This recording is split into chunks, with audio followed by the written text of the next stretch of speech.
السلام علیکم دوستو، ہم ہیں انبیاء علیہ السلام کی سیریز میں اور آج بیان کریں گے نوح علیہ السلام کا واقعہ۔ آج کے ویڈیو میں جانیں گے کہ آدم علیہ السلام سے لے کے حضرت نوح علیہ السلام کے درمیان میں کتنے سالوں کا فاصلہ تھا۔ شیطان کی ایسی کون سی چال تھی جو کچھ حد تک کے کامیاب ہو گئی۔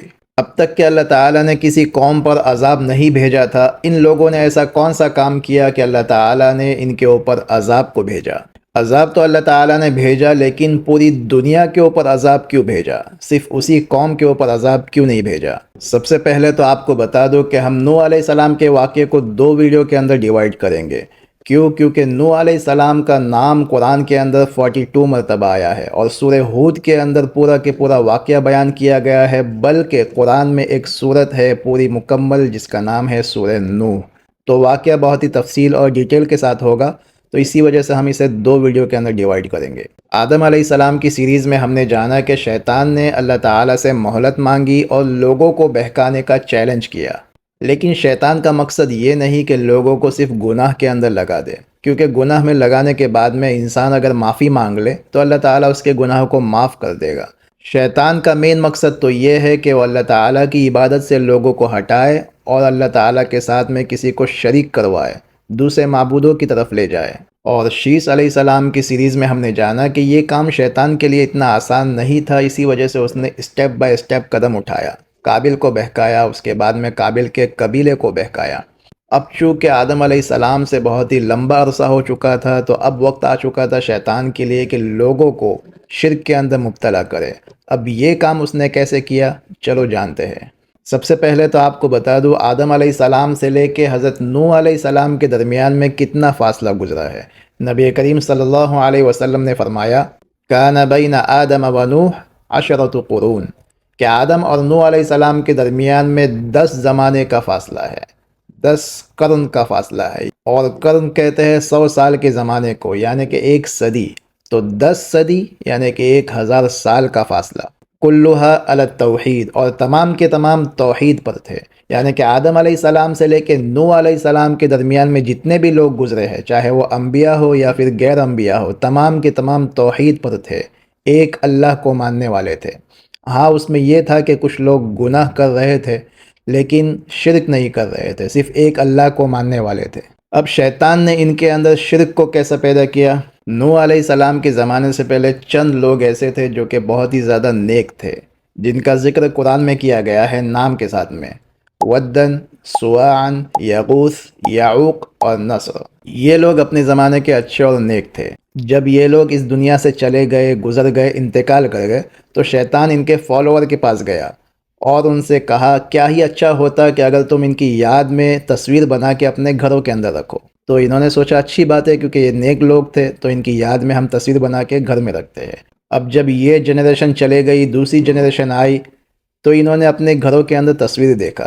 اب شیطان ان کے پاس گیا اور ان سے کہا کیا تمہیں پتہ ہے کہ تمہارے باپ دادا اس تصویر کو کیوں رکھا کرتے تھے؟ کیونکہ یہ لوگ اچھے تھے اور ان کی تصویر گھروں کے اندر رکھنے سے ان کا کام اچھا گزرتا تھا، اچھا ہوتا تھا۔ تو تمہیں بھی چاہیے کہ ان کی تصویر اپنے گھر میں رکھو اور ان کے نام پر کچھ پیسے دینے لگو، ڈونیشن کرنے لگو۔ تو انہوں نے سوچا کہ یہ ایک اچھا کام ہے، تو ان تصویر کے سامنے یہ لوگ پیسے رکھنے لگے۔ اب جب تیسری جنریشن آئی تو شیطان نے ان سے کہا کہ ان کی وجہ سے ہمارا اچھا کام ہوتا ہے، جس کی وجہ سے یہ ڈونیشن کرتے ہیں، تو ہمیں ان کا شکریہ ادا کرنا چاہیے سجدے کے ذریعے۔ اس طرح شیطان نے نیک لوگوں کو معبود کے اندر تبدیل کر دیا۔ اب یہ لوگ انہیں اپنا معبود ماننے لگے۔ آگے چل کے ہم قرآن کی آیت سے اسے سمجھیں گے کہ جب نوح علیہ السلام نے انہیں دعوت دی تو انہوں نے جواب دیا کیا ہم اپنے معبودوں کو چھوڑ دیں، ود، سوا، یغوث، یعوق اور نصر کو؟ تو اس طرح شیطان آہستہ آہستہ اپنے پلان کے اندر، اپنی چال کے اندر کامیاب ہونے لگا اور اس نے شرک کا دروازہ کھول دیا۔ اور یہ صحیح حدیث میں نے آپ کے سامنے پڑھی کہ آدم علیہ السلام سے لے کے نوح علیہ السلام کے درمیان میں کوئی بھی شرک نہیں تھا۔ اب یہاں سے شرک شروع ہوتا ہے، لوگوں نے معبود بنانے شروع کیے۔ اور دیکھو بڑی بات تو یہ ہے کہ معبود انہوں نے کوئی آسمان سے نہیں لائے، بلکہ نیک لوگوں کو معبود بنانا شروع کیا۔ اور آج بھی ایسا ہی ہوتا ہے کہ ہم کسی کی عقیدت میں اتنے کھو جاتے ہیں کہ اسے معبود سمجھنے لگتے ہیں، اس کی پوجا کرنے لگتے ہیں۔ تو آج کے زمانے میں سب سے اچھی ایڈوائس یہ ہے کہ کسی سے بھی عقیدت مت رکھو، محبت کرو، عزت کرو، لیکن عقیدت مت رکھو۔ کیا پتہ وہ آپ کو کب اور کہاں گمراہی کے راستے پہ لے جائے۔ اب جب دنیا کے اندر شرک شروع ہو چکا تھا تو اللہ تعالیٰ نے نوح علیہ السلام کو بھیجا ان لوگوں کو سکھانے کے لیے، سمجھانے کے لیے۔ تو چلو قرآن کی طرف چلتے ہیں کہ قرآن نے ہمیں نوح علیہ السلام کے بارے میں کیا بتایا۔ سورہ ہود کی 25ویں آیت کے اندر اللہ تعالیٰ نے یہاں سے نوح علیہ السلام کا ذکر شروع کیا، وَلَقَدْ أَرْسَلْنَا نُوحًا إِلَىٰ قَوْمِهِ إِنِّي لَكُمْ نَذِيرٌ مُّبِينٌ۔ تو نوح علیہ السلام نے ان سے کہا کہ میں تمہیں کھلم کھلا ڈرانے والا ہوں۔ کس بات سے؟ اللہ تعبدوا الا اللہ، کہ عبادت کرو صرف اللہ کی۔ انی اخاف علیکم عذاب یوم علیم، کہ مجھے ڈر ہے کہ تمہیں اللہ تعالیٰ کا دردناک عذاب نہ پہنچے۔ فقال الملأ الذین کفروا من قومه، تو ان کی قوم کے سرداروں نے کہا ما نراک الا بشرا مثلنا، تو ہماری طرح ایک انسان ہے۔ تو دیکھو یہ ایک ایسی بات انہوں نے اس زمانے میں کہی تھی، اور آج بھی اس مینٹلٹی کے لوگ اس دنیا کے اندر موجود ہے۔ اگر کوئی کسی کو اچھی بات کہے تو وہ سب سے پہلے کہے گا تو خود کو دیکھ لے پہلے، بعد میں ہمیں بتانا۔ اور عالم ان کے نظر میں ایسا ہونا چاہیے جیسے کہ فرشتہ۔ تو یہ سیم مینٹلٹی اس زمانے میں تھی اور آج بھی ہے۔ آگے انہوں نے کہا وما نراک اتبعک الا الذین هم اراذلنا بادی الرأی، کہ ہم تجھے دیکھتے ہیں کہ تیرے فالوورز بھی ایک دم غریب لوگ ہیں۔ اگر تو ایک اچھا آدمی ہوتا تو بڑے بڑے لوگ تجھے فالو کرتے، نہ کہ چھوٹے موٹے لوگ۔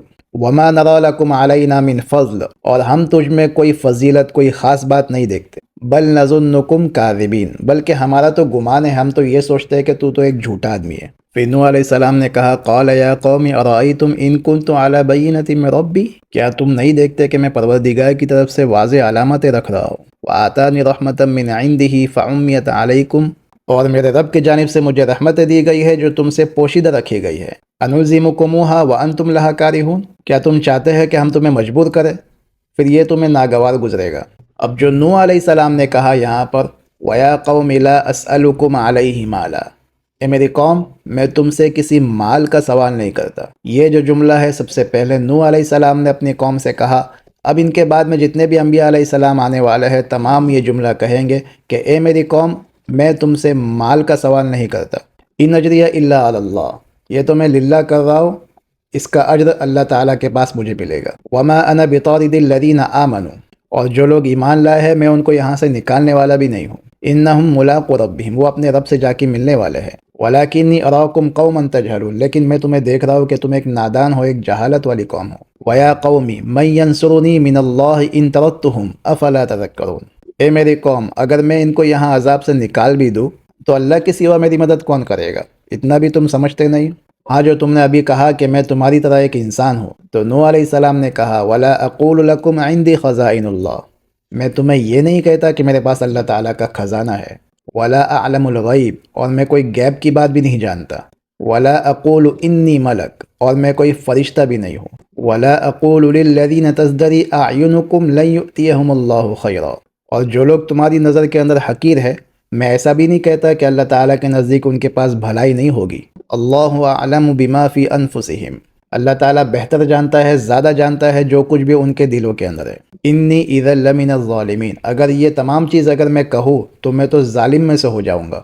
یہاں پر نوح علیہ السلام نے قوم کے سامنے یہ بات کلیئر کر دی، میرے پاس میں کوئی اللہ تعالیٰ کا خزانہ موجود نہیں ہے، نہ میں عالم الغیب ہوں، نہ ہی میں فرشتہ ہوں، اور یہ لوگ جن کو تم حقیر سمجھتے ہو سکتا ہے کہ اللہ کے نزدیک وہاں پر بھلائی والے ہو، اچھے ہو۔ اب یہ تمام باتیں نوح علیہ السلام نے اپنے قوم کو سمجھائی تو انہوں نے کیا جواب دیا؟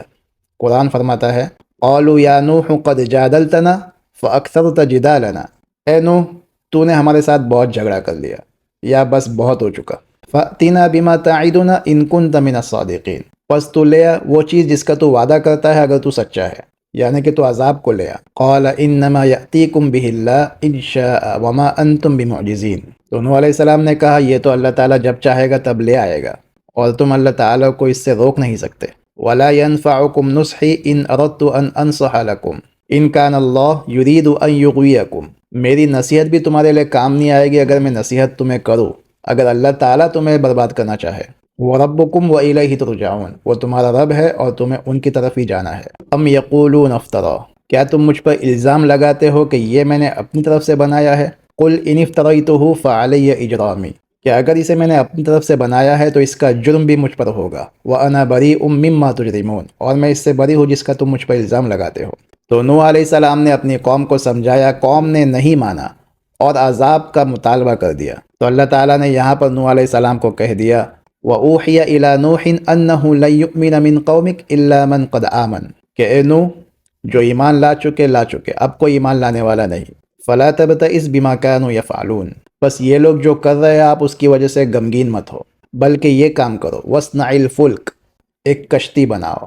اب یہ کشتی کیسی تھی، کتنی بڑی تھی، کتنی چوڑی تھی، کتنے دنوں کے اندر بنائی گئی تھی، کیوں بنائی گئی تھی، اس کو ہم اپنے اگلے ویڈیو کے اندر ذکر کریں گے.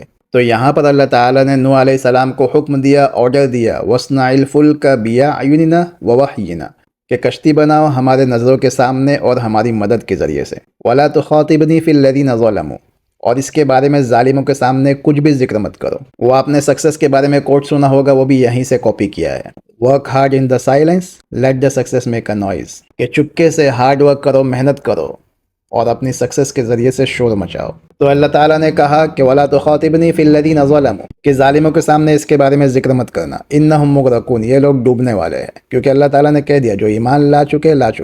وَيَصْنَعُ الْفُلْكَ اب نوح علیہ السلام کشتی بنانے لگے.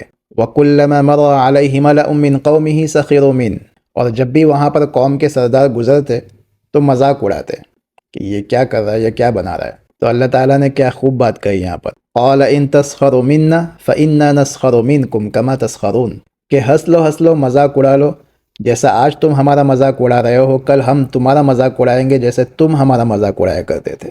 فَسَوْفَ تَعْلَمُونَ ان قریب جان لو گے. مَن يَأْتِيهِ عَذَابٌ يُخْزِيهِ ان قریب تم جان لو گے کس پر ذلتی والا عذاب آنے والا ہے. وَيَحِلُّ عَلَيْهِ عَذَابٌ مُقِيمٌ اور ان پر ہمیشہ کے عذاب کو کھول دیا جائے گا. اور یہ تھا کنورزیشن نوح علیہ السلام کا اپنی قوم کے ساتھ میں، جسے سورہ ہود کے اندر بیان کیا گیا ہے. ابھی بھی کچھ آیتیں باقی ہے، لیکن اس سے پہلے ہم سورہ نوح کے اندر جائیں گے. وہاں پر بھی اللہ تعالیٰ نے واقعے کو ذکر کیا ہے کہ نوح علیہ السلام نے کس طرح سے اپنے قوم کو سمجھایا اور ان کی قوم نے نہیں مانا تو نوح علیہ السلام نے اللہ تعالیٰ سے کیسی دعا کی. اب اللہ تعالیٰ نے ان پر کون سا عذاب بھیجا؟ کیا ایک کشتی کے اندر تمام جانوروں کا آنا ممکن تھا؟ اگر ممکن تھا تو جانور کشتی کے اندر کیا کھانا کھایا کرتے تھے؟ نوح علیہ السلام کی فیملی کے اندر سے کن لوگوں نے ایمان نہیں لایا اور کشتی کے اوپر سوار نہیں ہوئے؟ ان تمام باتوں کو ہم جانیں گے اپنے اگلے ویڈیو میں، جو کہ نوح علیہ السلام کے واقعے کا پارٹ 2 ہوگا.